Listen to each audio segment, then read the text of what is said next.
Johnny Dollar. Pat McCracken, Johnny, Universal Adjustment Bureau. Well, dear Santa Claus. Huh? All I want for Christmas is $1 million, a new convertible, a bevy of beautiful blondes, 2 redheads. I'm glad you're talking to Santa Claus instead of me. What's your problem, Pat? Plain old-fashioned greed. Greed? Plus a no-good Samaritan. You want to go to work on it?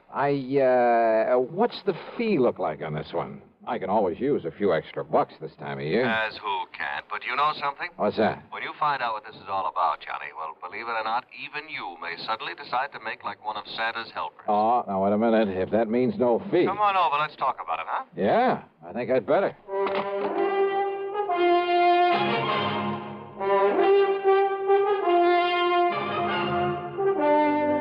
CBS Radio brings you Bob Bailey in the exciting adventures of the man with the action-packed expense account, America's fabulous freelance insurance investigator. Yours truly, Johnny Dollar.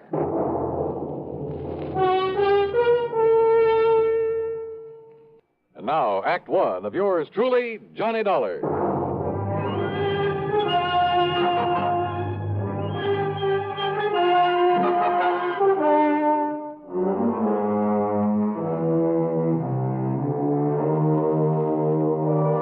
Expense account submitted by Special Investigator Johnny Dollar to the Universal Adjustment Bureau, Home Office, Hartford, Connecticut. Following is an account of expenses incurred during my investigation of the sudden wealth matter. Pat McCracken trying to chisel me out of a fee? Well, there was one way to find out. Expense account item 1, $1 even for a cab to his office. On second thought, just in case, let's call it $1.50. When I got there, Pat got straight to the point. Johnny, as you know, we adjust insurance claims, do a lot of other services for a lot of small companies. So? Well, a good many of them cater to the farming communities. Not only home and property insurance, but they push endowment, the retirement type of policies. Companies like, Amalgamated Life, Trinity Mutual, New Britain Mutual, and so on. I think I've worked for all of them. Well, then you know the sort of clientele they cater to. So what's happened?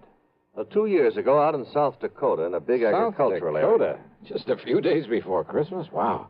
Now, listen, Pat, We suddenly got notice that a lot of people in a town near Sioux Falls were cashing in their insurance. Well, then a little over a year ago, the same thing happened in a farming section near Fayetteville, Tennessee. And about 6 months ago at a small town near Macon, Georgia. And these people are not only cashing in their policies, but they were borrowing on their land, hawking their furniture, raising cash any way they possibly could. For what purpose? To invest in the stock market. Oh, well, maybe you can't blame them. Johnny. Own a few shares myself, some AT&T, Sure. GE, some Union Carbide. Yeah, but you buy those blue chips, and through a legitimate broker. Well, doesn't everybody? Not these people.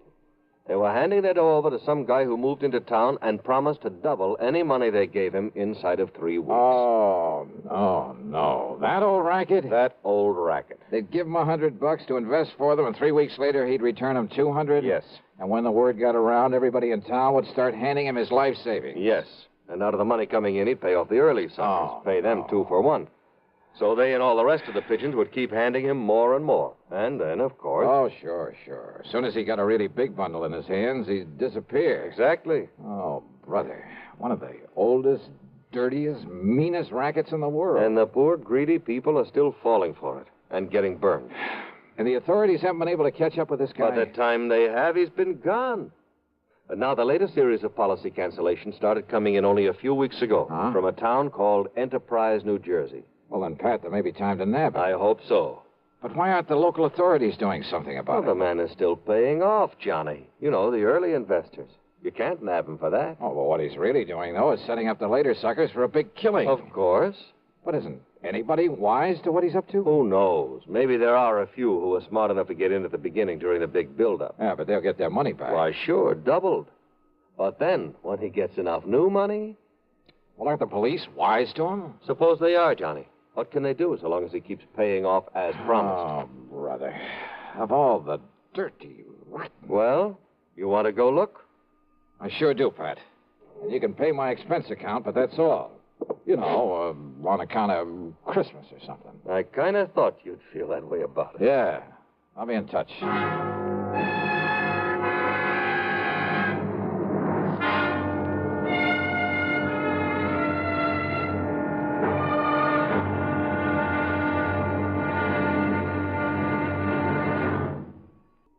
And now, Act Two of yours truly, Johnny Dollar and the Sudden Wealth Matter.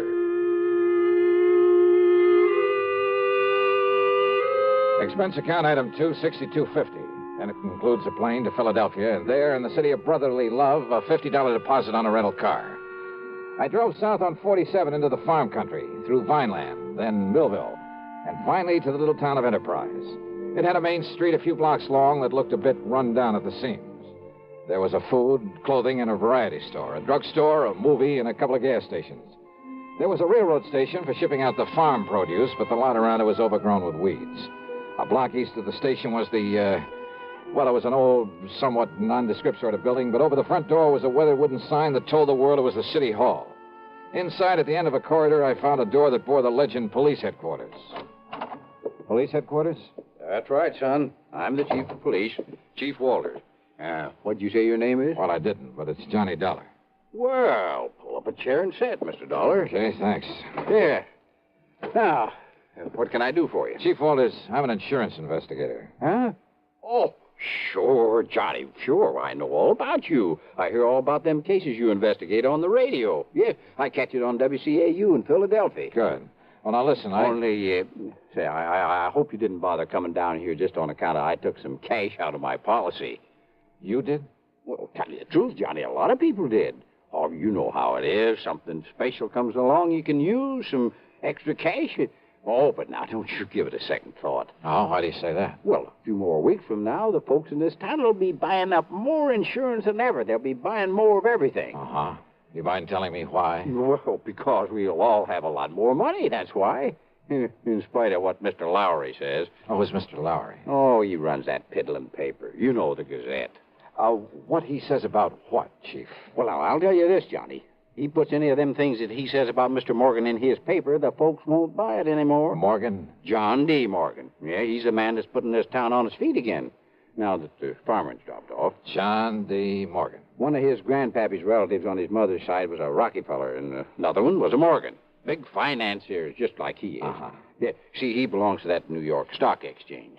He told you that? That he did, son. Well, then I have a sneaking suspicion he's the man I came down here to see. I would if I was you. Why, Johnny, when he come here, Jerry Chisholm give him $20 to invest for him. 3 weeks, and he give Jerry back 40. Yeah, I've heard about this. And then the widow Pasquale give him 25. So, 3 weeks later, he gave her 50 back. Yes, sir. So now she's going to dig up some more to invest. Well, just like everybody else in town, including me. Uh-huh. Has he told you why he's being so good to you folks? Yeah, sure has. And it's a mighty fine thing. Why? Well, because it was right here that one of his ancestors got his start. His name was Jodiah Morgan. Jodiah Morgan? Yes, sir. Back in 1800 something. I see. So he's come here to show his gratitude for the town that give his family a start. That's what. Oh, yeah. So, Johnny, you just invest everything you can with him, and you'll be glad you did. Where'll I find this John D. Morgan? Over at the Parker house. Well, Johnny, he made old man Parker turn the whole third floor into a suite for him and keep the hotel safe up there to keep our money in. Yeah, and you know what he spends for that suite of rooms? No. $100 every week. Whoa. Okay, Chief, thanks very much. Oh, of course, you being from out of town, though. Well, are you on pretty good terms with him? Oh, sure am. Well, I probably sent him more folks with their money than anybody. Oh, well, then maybe you can do me a favor, then. Well, sure, Johnny, sure. Anything you say. Well, look, Chief, call him up. Tell him you'll send me over. Tell him I'm, one of the hometown boys who made good in selling on the road, and that I've come back here for the holidays. Yes. All right. Now, I'm sure he'll let you in. Yeah, just like he tells us, Johnny, the more money he can get a hold of, the more he can make for all of us. Oh, sure. Only, why is it you don't want him to know what you really do? Well, personal reasons, and he might think I don't need the extra money. Okay, Johnny. Anything you say. Yeah, good. Meantime, I'll call on Mr. Lowry at the Gazette. Yes, well, now, don't you believe him, Johnny. That suspicious old crackpot don't know what he's talking about. All he is trying to do is to make up a lot of scandal for that lousy paper of his. Yeah? Yes, sir. We'll see.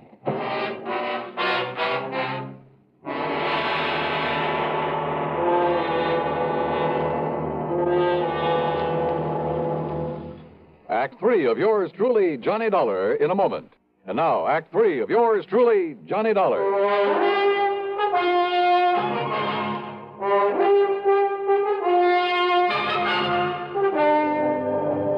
Believe me, I've tried to pound some sense into their heads, Mr. Dollar, but they won't listen to me.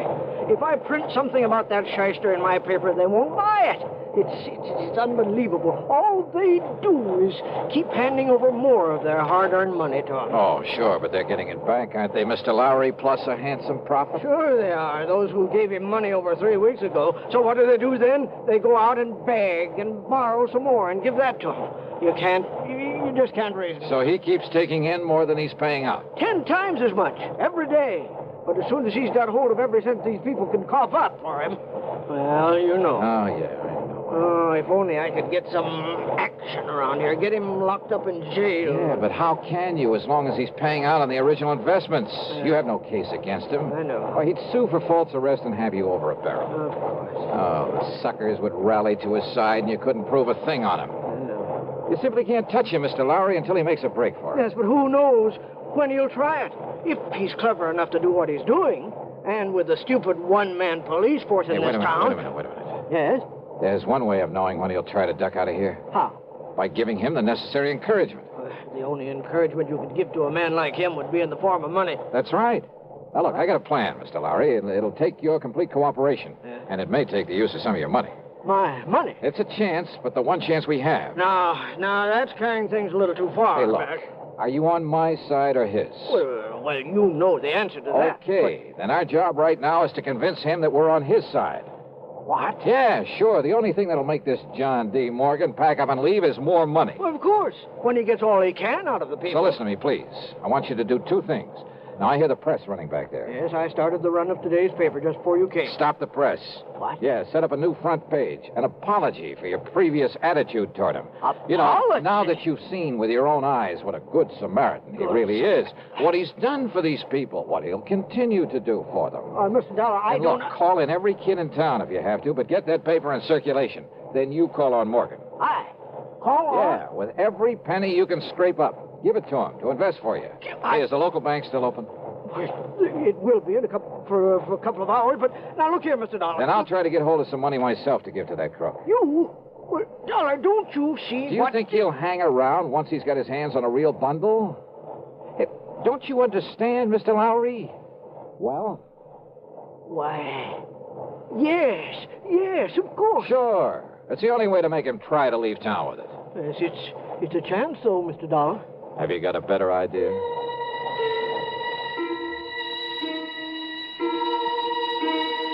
While Mr. Lowry set up a new front page and got the paper back on the press, I went over to the city hall. Under protest, Chief Walters went through the old town records.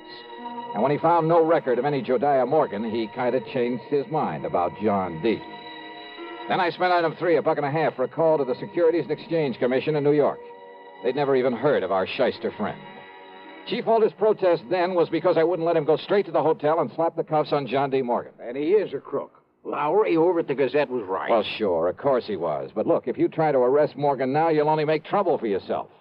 Until we get proof, we have... Bang that dirty crooked. What can I do, Johnny? Well, I got a plan going, Chief.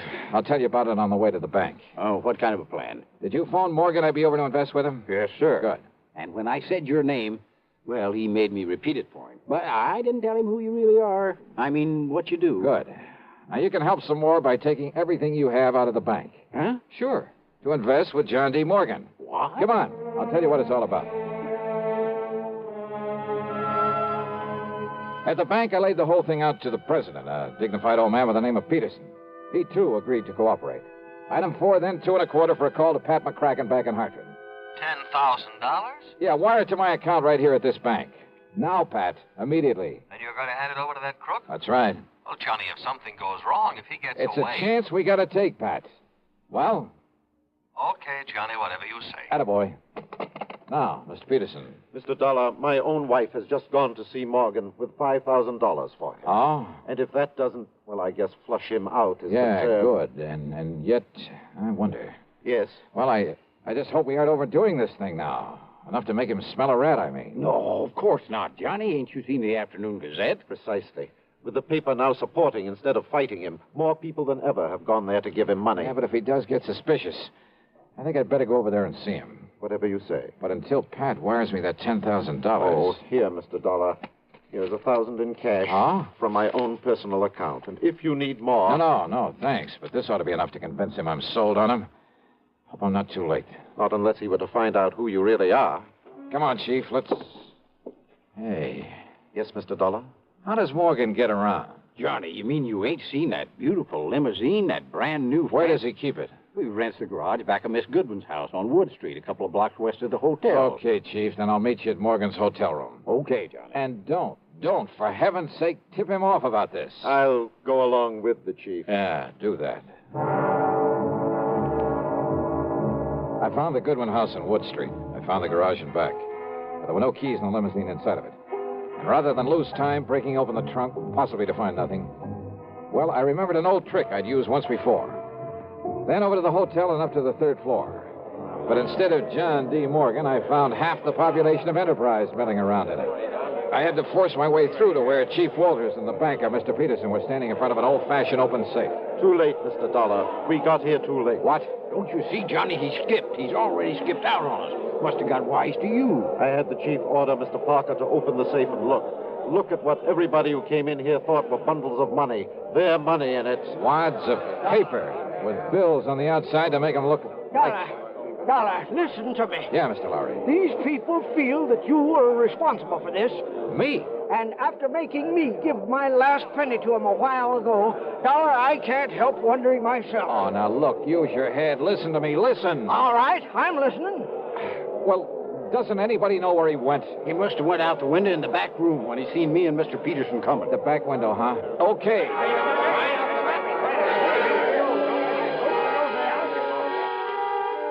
The very eagerness of that crowd to stop me was the only thing that let me get away and safely down the fire escape. For they jammed so tightly into that back room, into the window itself, that it was a long, precious second before the slow, clumsy old police chief could start down after me.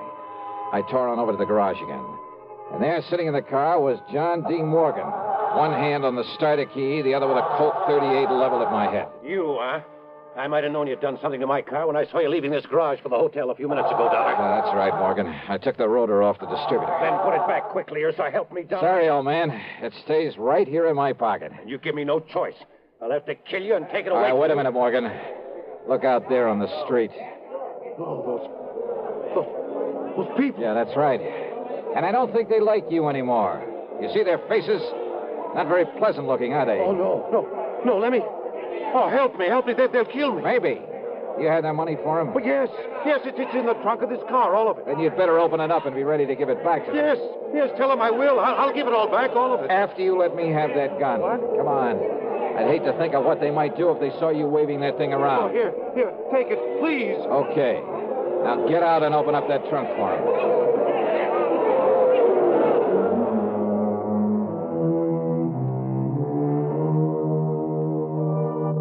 That mob, slowly, menacingly moving in on us, was something I won't forget for a long, long time. Matter of fact, it was Morgan tossing out the money, shrieking out a confession, promising to pay them all back that saved me from them. And now, of course, he'll be taken care of by the courts. Yeah, plenty. Expense account total less the $50 deposit on my rental car, $38.25. Yours truly, Johnny Dollar.